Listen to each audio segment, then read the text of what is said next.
गुजरात के निकाय चुनावों में जोरदार प्रदर्शन करने के बाद आज आम आदमी पार्टी के संयोजक और दिल्ली के मुख्यमंत्री अरविंद केजरीवाल सूरत में रोड शो करने जा रहे हैं। इस रोड शो के जरिए केजरीवाल गुजरात और खासतौर पर सूरत की जनता को धन्यवाद कहेंगे। सूरत के निकाय चुनावों में आम आदमी पार्टी 27 सीटें जीतकर दूसरे नंबर की पार्टी बन गई है, जबकि मुख्य विपक्षी दल कांग्रेस का खाता भी नहीं खुल पाया। केजरीवाल ने इस जीत को आम आदमी पार्टी के विकास मॉडल की जीत बताया है। उत्तर प्रदेश के प्रयागराज में प्रतियोगी परीक्षाओं की तैयारी कर रहे उम्मीदवारों ने बेरोजगारी के मुद्दे पर प्रदर्शन किया। इस दौरान सैकड़ों की संख्या में प्रदर्शनकारियों के सड़क पर जुटने से वहां ट्रैफिक जैम हो गया, जिसके बाद पुलिस को उन्हें हटाने के लिए उन पर सख्ती बरतनी पड़ी। वहां कई महिला प्रदर्शनकारी भी धरना देती नजर आई, लेकिन पुलिस ने उन्हें भी हटाना शुरू कर दिया।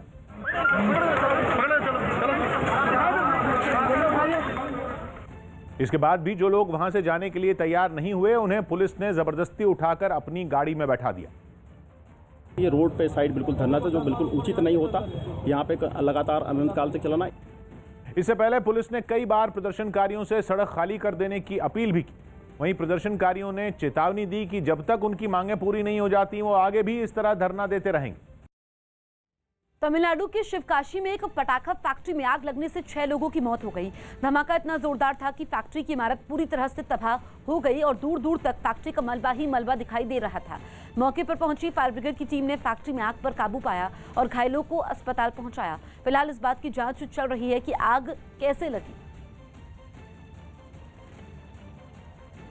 ओडिशा की राजधानी भुवनेश्वर में कांग्रेस की एक बैठक के दौरान 2 गुट आपस में भिड़ गए। विवाद तब शुरू हुआ जब एक गुट के लोगों ने पार्टी नेता विष्णुचरण बारिक पर विपक्षी दलों से सांठगांठ का आरोप लगाया, जिस पर दोनों गुटों के लोगों के बीच तू-तू मैं शुरू हो गई।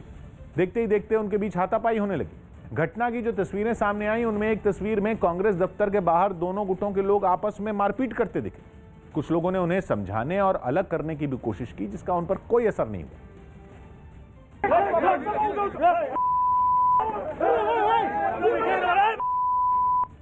इससे पहले कांग्रेस दफ्तर के अंदर दोनों पक्षों के लोग एक दूसरे पर हावी होने की कोशिश करते रहे। इस बीच वहां मौजूद कुछ लोगों ने तोड़फोड़ शुरू कर दी। एक आदमी तो कांग्रेस नेता विष्णुचरण बारिक के साथ मारपीट पर उतारू दिखा।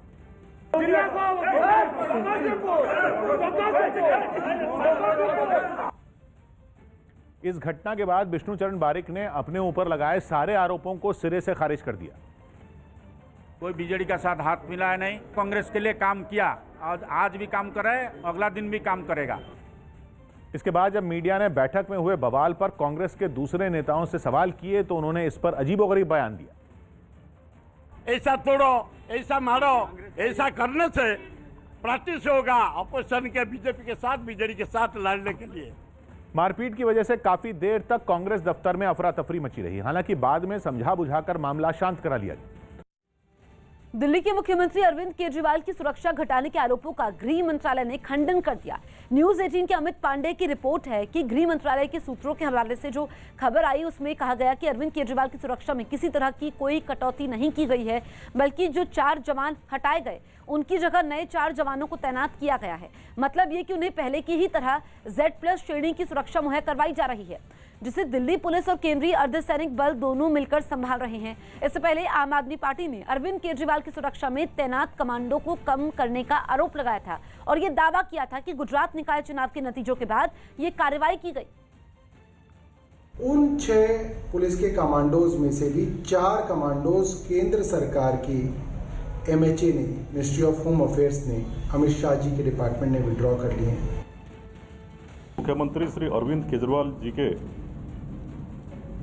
उनको दिल्ली पुलिस के द्वारा Z+ सुरक्षा दिया गया है, जिसमें pilot, escort, close protection team, home guard, spotters, searching frisking staff इत्यादि के रूप में 47 सादे कपड़े सुरक्षाकर्मी और CRPF से 16 बावर्दी पुलिसकर्मी तैनात हैं।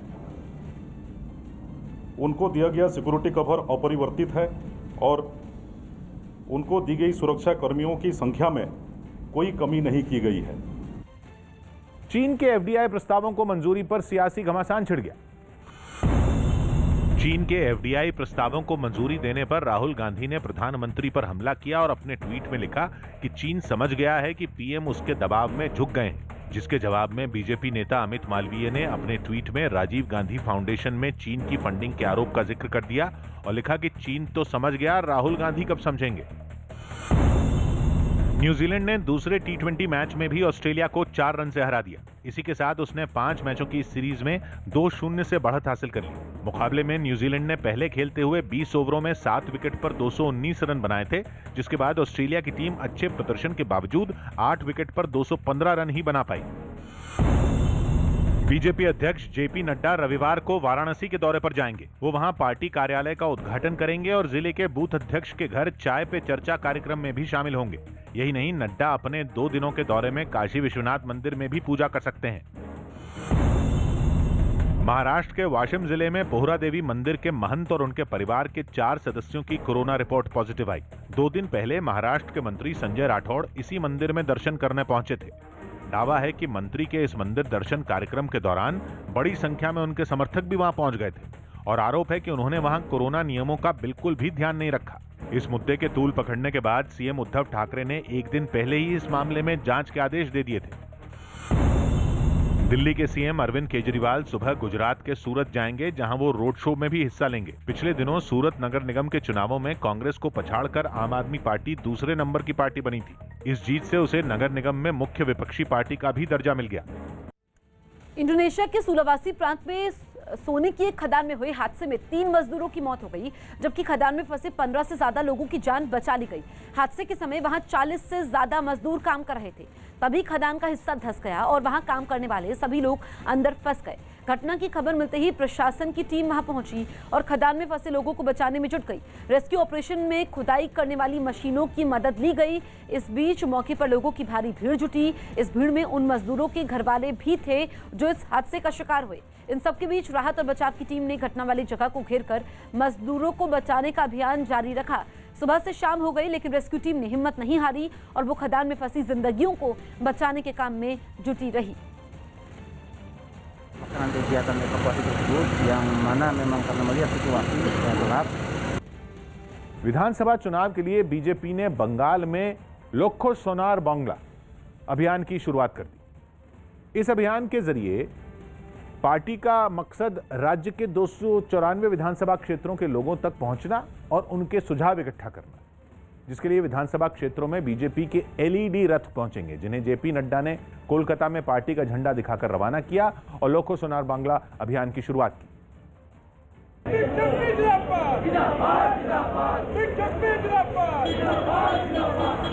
फूलों और गुब्बारों से सजे ये एलईडी रथ सुझाव पेटी लेकर बंगाल के लोगों के बीच जाएंगे।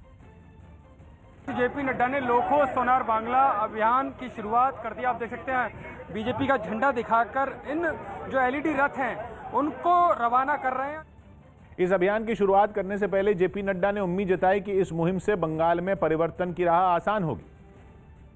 असल परिवर्तन के लिए सोनार बांग्ला का सपना कैसे पूरा किया जा सकता है, इसको हम प्रयासरत रहेंगे। इस अभियान के जरिए जो सुझाव इकट्ठा होंगे उनके आधार पर बीजेपी अपना घोषणा पत्र तैयार करने वाली है। पार्टी का लक्ष्य है कि वो करीब 2 करोड़ लोगों की राय इकट्ठा करे। केंद्र सरकार ने सोशल मीडिया और ओटीटी प्लेटफॉर्म के लिए नियम तय करते हुए दिशा निर्देश जारी कर दिए। न्यूज 18 के विक्रांत यादव की रिपोर्ट है कि नए दिशा निर्देश लागू होने के बाद सोशल मीडिया से किसी भी आपत्तिजनक पोस्ट को 24 घंटे के अंदर हटाना होगा और सभी सोशल मीडिया प्लेटफॉर्म को भारत में अपने अधिकारियों की तैनाती करनी होगी जो शिकायतों को दर्ज करने और उन पर कार्रवाई करने का काम करेंगे। इसके अलावा हर महीने कितनी शिकायतों पर एक्शन लिया गया, इसकी जानकारी भी देनी होगी। किसी भी अफवाह या गलत कंटेंट के बारे में यह भी बताना होगा कि सबसे पहले उसे किसने पोस्ट किया, ताकि भारतीय कानून के तहत उस शख्स पर कार्रवाई हो सके। सोशल मीडिया के अलावा ओटीटी प्लेटफॉर्म की भी 3 स्तरों पर निगरानी होगी और भाषा, सीन और उसमें हिंसा के आधार पर अलग अलग कैटेगरी बनाई जाएगी। सरकार के इस कदम से सोशल मीडिया पर अफवाह और फेक न्यूज फैलाने वालों पर लगाम लगने की उम्मीद है। केंद्र सरकार की तरफ से जारी किए गए दिशा निर्देश 3 महीने के अंदर लागू कर दिए जाएंगे। अरविंद केजरीवाल को सीलमपुर में काले झंडे दिखाए गए। एमसीडी उपचुनावों के प्रचार में जुटे केजरीवाल ने सीलमपुर, कोंडली और त्रिलोकपुरी में रोड शो करके लोगों से आप उम्मीदवार को जिताने की अपील की। हालांकि इस बीच सीलमपुर में केजरीवाल को काले झंडे भी दिखाए गए। अमित शाह ने असम दौरे के समय कार्बी अंगलोंग में अपनी जनसभा का एक ड्रोन से बनाया वीडियो ट्वीट किया। और जनसभा में मिले हजारों लोगों के समर्थन के लिए शुक्रिया कहा। पश्चिम बंगाल के विधानसभा चुनावों में शांति व्यवस्था को लेकर सीआरपीएफ ने आसनसोल में रूट मार्च निकाला। हिमाचल में शिमला के ननखड़ी इलाके में भीषण आग लगने से 5 मकान जलकर राख हो गए। इस घटना में 12 परिवार बेघर हो गए। गनीमत रही कि आग की चपेट में कोई नहीं आया। बिहार के समस्तीपुर में एक मस्जिद के इमाम की गोली मारकर हत्या कर दी गई। पुलिस ने मामले में आरोपियों की तलाश तेज कर दी है। मध्य प्रदेश के खंडवा में प्रशासन ने एक शराब माफिया के खिलाफ कार्रवाई करते हुए 3000 वर्ग फुट में अतिक्रमण करके बनाए गए अवैध मकान और शराब परोसने के ढाबे को मशीन से ढहा दिया। जम्मू कश्मीर के गुलमर्ग में प्रशासन ने नाइट स्कीइंग इवेंट का आयोजन किया, जिसकी शुरुआत खेल मंत्री किरेन रिजिजू और उपराज्यपाल मनोज सिन्हा ने की। इस बीच देश विदेश से आए सैलानी हाथों में मशाल लेकर स्कीइंग करते दिखाई दिए। टीम इंडिया के पूर्व बल्लेबाज युवराज सिंह को पंजाब और हरियाणा हाईकोर्ट से झटका लगा है। दलित समाज पर टिप्पणी करने के आरोप के मामले में हाईकोर्ट ने युवराज के खिलाफ एफआईआर और जांच रोकने से इंकार कर दिया और पुलिस को 4 हफ्ते के अंदर जवाब दाखिल करने के निर्देश दिए। अक्षर पटेल अहमदाबाद के डे नाइट टेस्ट में कुल 11 विकेट झटकने वाले वो दुनिया के पहले गेंदबाज बन गए। अक्षर पटेल ने पहली पारी में 38 रन देकर 6 विकेट झटके और दूसरी पारी में उन्होंने 32 रन देकर 5 विकेट झटकाए। 23 जुलाई से शुरू होने जा रहे टोक्यो ओलंपिक से पहले ही आयोजकों को झटका लगा है। खबर है कि कोरोना वायरस की वजह से 1000 से ज्यादा वॉलंटियर्स ने आयोजन से अपना नाम वापस ले लिया है। म्यांमार में तख्ता पलट का विरोध करने वालों पर अब तक तो सेना और पुलिस ही डंडा चला रही थी, लेकिन अब सेना के समर्थक भी प्रदर्शनकारियों के खून के प्यासे बन बैठे। इसके सबूत के तौर पर म्यांमार के यांगोन से सांसें अटका देने वाला एक वीडियो सामने आया, जिसमें सेना के कुछ समर्थकों ने सेना के विरोधियों पर दिन दहाड़े हमला कर दिया और भरे बाजार में चीख पुकार मच गई। जान बचाने के लिए आदमी, महिलाएं, बच्चे, बूढ़े सब भागते दिखे। तभी पीछे पीछे हाथ में चाकू लिए एक आदमी आराम से चलता हुआ नजर आया। उसे देखकर लोग थर थर कांप रहे थे, लेकिन वो चाकू के दम पर हीरो बना घूम रहा था। इस बीच सीसीटीवी फुटेज में एक आदमी कुछ हमलावरों से जान बचाकर भागता नजर आया, लेकिन तभी वो सामने खड़े चाकूबाज के हत्थे चढ़ गया। बदमाश ने उस पर चाकू से हमला कर दिया। इसके बाद तो सभी हमलावर उस निहत्थे पर टूट पड़े। किसी ने डंडा चलाया, किसी ने हाथ तो किसी ने लात। मारपीट करने के बाद सब बड़ी ही आसानी से रफूचक्कर भी हो गए। बताया गया कि यह घटना तब हुई जब कुछ प्रदर्शनकारी सेना के समर्थन में मार्च निकाल रहे थे, लेकिन तभी सड़क किनारे खड़े कुछ लोगों ने उनका मजाक उड़ा दिया। इस पर सेना के समर्थक भड़क गए। पाकिस्तान को एफएटीएफ से एक बार फिर से झटका लगा है। इमरान को एफएटीएफ से झटका लगा है। इस वक्त की बड़ी खबर आपको बता रहे हैं। ग्रे लिस्ट बरकरार रखी गई है पाकिस्तान की, तो फिर से पाकिस्तान के लिए ये झटका है। फाइनेंशियल एक्शन टास्क फोर्स यानी एफएटीएफ की पेरिस में हुई ऑनलाइन बैठक में पाकिस्तान को ग्रे लिस्ट में ही बरकरार रखे जाने का फैसला किया है। बैठक के बाद बताया गया कि पाकिस्तान की इमरान सरकार आतंकवाद के खिलाफ तय 27 लक्ष्यों में 3 को पूरा करने में असफल रही है। एफएटीएफ ने यह भी माना कि पाकिस्तान ने संयुक्त राष्ट्र से बैन आतंकवादियों के खिलाफ भी कोई ठोस कार्रवाई नहीं की है।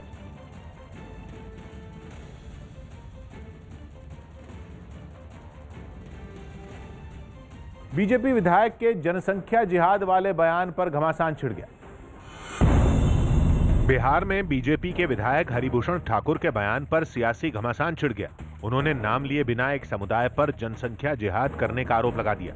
एक समाज जनसंख्या बढ़ाकर भारत के संसाधनों को लूटना चाहता है। जवाब में एआईएमआईएम और आरजेडी ने बीजेपी पर नफरत की राजनीति करने का आरोप लगाया। अल्पसंख्यक समुदाय को निशाना करके इस तरह की बात करना, नफरत फैलाना इन लोगों की पुरानी आदत रही है। दिल्ली के पास गाजियाबाद में पुलिस ने 2 अगवा बच्चों को ढूंढ निकाला। आरोप है कि इन्हें एक आदमी बहला फुसलाकर अपने साथ ले गया था, जिसे पुलिस ने गिरफ्तार कर लिया है।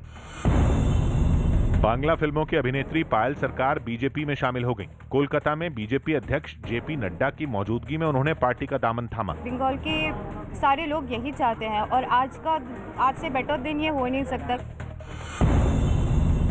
महाराष्ट्र में कुछ संतों ने बीजेपी नेताओं के साथ मिलकर राज्यपाल भगत सिंह कोश्यारी से मुलाकात की।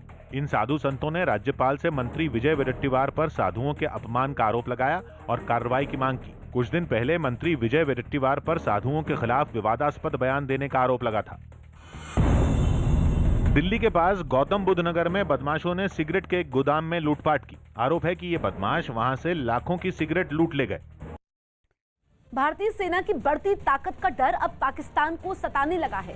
न्यूज 18 के संदीप बोल की रिपोर्ट है कि भारत के स्वदेशी टैंक अर्जुन के एडवांस वर्जन से डरकर पाकिस्तान अपने टैंकों की हिफाजत करने में जुटा है और इसके लिए वो यूरोपीय देश यूक्रेन से 200 एक्टिव प्रोटेक्शन सिस्टम खरीदने की तैयारी कर रहा है, जो एक रडार बेस्ड सिस्टम है और 1200 मीटर प्रति सेकंड की रफ्तार से आने वाली किसी भी मिसाइल को टैंक में लगने से पहले ही नाकाम कर देता है। खबर है कि पाकिस्तान इसी साल अगस्त में यूक्रेन से इसका समझौता भी कर सकता है। भारतीय टैंक अर्जुन के अलावा एंटी टैंक गाइडेड मिसाइल नाग ने भी पाकिस्तान को अपनी टैंकों की सुरक्षा बढ़ाने पर मजबूर कर दिया है। पेट्रोल और डीजल की लगातार बढ़ती कीमतों के विरोध में पश्चिम बंगाल की मुख्यमंत्री ममता बनर्जी ने भी मोर्चा खोल दिया। विरोध जताने के लिए ममता बनर्जी कोलकाता में इलेक्ट्रिक स्कूटर पर सवार होकर सचिवालय के लिए निकली और उनके साथ पार्टी के कुछ समर्थक भी स्कूटरों और मोटरसाइकिलों पर चल पड़े। जिस स्कूटर पर ममता बनर्जी सवार हुई उसे उन्हीं की सरकार में मंत्री फिरहाद हकीम चला रहे थे, जबकि हेलमेट पहने पश्चिम बंगाल की मुख्यमंत्री पीछे की सीट पर बैठी नजर आई। कोलकाता की सड़कों से निकलते हुए उनके दोपहिया वाहनों का काफिला थोड़ी देर बाद सचिवालय पहुंचा, जहां स्कूटर पर बैठे बैठे ममता बनर्जी ने केंद्र सरकार पर निशाना साधा।